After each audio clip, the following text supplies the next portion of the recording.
Great to see you again. But now I hope you are not. Give me a minute. All right. So I hope you're not overwhelmed with all that is thrown at you right now, right? What you need to, however, understand, just join the dots, right? The colors are being shown accordingly on the screen, right? So that it becomes very easy for you to adapt to it and then start putting your creativity at play. Now, having said that, the multi-speaker summit, right? This we mentioned the fact that it talks about multitude of topics, right? Not necessarily one particular topic. So typically in a summit, you have a seminar come a boot camp element. So in that sense, a hybrid.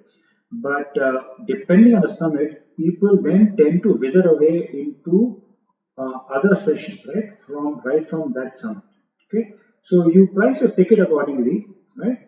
In that day summit, you can choose for people to diversify into different boot camps also, right? So people who have chosen certain topics for the summit, maybe there are four topics, right? For example, A, B, and C. Then, based on that, in that day, if you spend first half in people talking in the summit, right? The speakers talking the relevance to the summit in the talking the topics of A, B, and C and D. Then, in the second half, the boot camp can be, the audience of A can be sent to audience of for the boot camp A and B and C and D accordingly, right?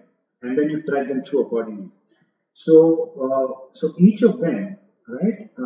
And this again has some thinking when you have maybe a syndicate or you have four speakers within your, maybe you have four different digital assets or four different niches, right?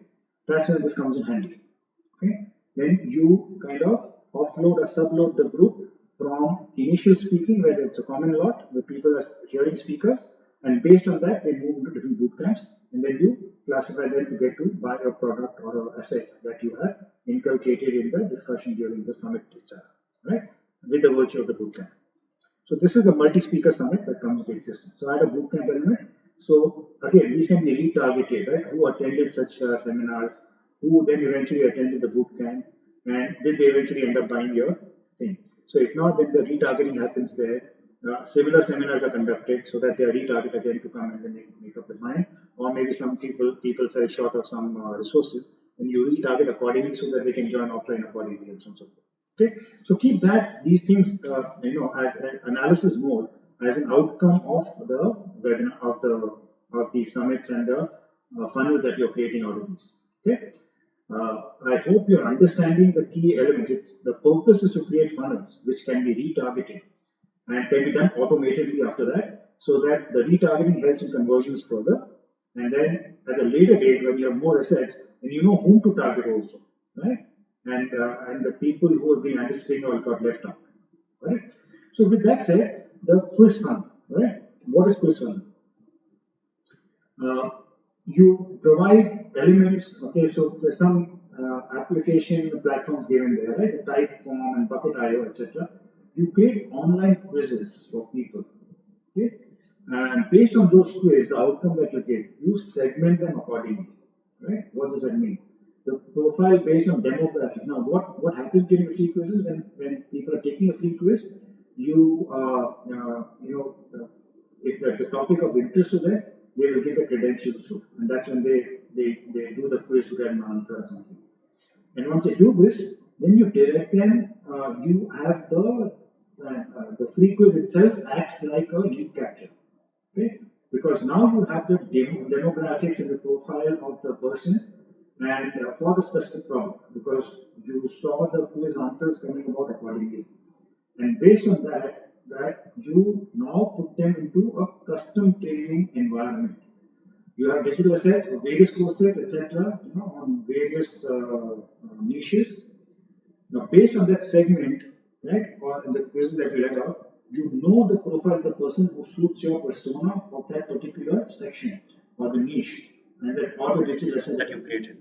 And then you create a course by mix and match and target them accordingly, or you retarget them accordingly. That you have something similar for them to offer, which they will benefit from, and then you do that automatedly for similar kind of people when the when your quizzes continue to happen online there. So what you do after this is then it gets to payment, and then of course you offer the course, and then again the whole shenanigan of getting it to the profit maximizer and other levels. Okay, I'm talking at the parlance of a course in this case, right? It could be any digital asset. So, key takeaway, one of the key takeaways is you can use quizzes, right, or question answer session, which is an application which allows you to do that almost free of cost, right? So both the applications that we put, both the platforms that we put in there for you. Okay. Uh, with that, so let's move to the hybrid funnel, right? Again, as I told you, it's a creative mix. You can mix and match, create your own two or three of those coming together, and then you subjugate them, right? What we did typically in the case of a multi-speaker environment where boot camps got offloaded accordingly, and people can take time off from those elements. Okay. Now, as an example for hybrid funnel, again, there's a lead capture, there's a landing page. You can move one into an automated mode, right, where people are comfortable doing that, or you put them into a group, like a Facebook group or a Telegram group as you see it, or a WhatsApp group or whatever that would be. And in that, you're offering that group a webinar, a live webinar, which then people might choose to take or not take, pay through, and then go to their go about accessing the program, right? So what is the demarcation between the two, right? An automated oriented scenario would be uh, where people are comfortable after a landing page to see an automated webinar of yours and take themselves through, right? If not, right, then you put the other algorithm in place.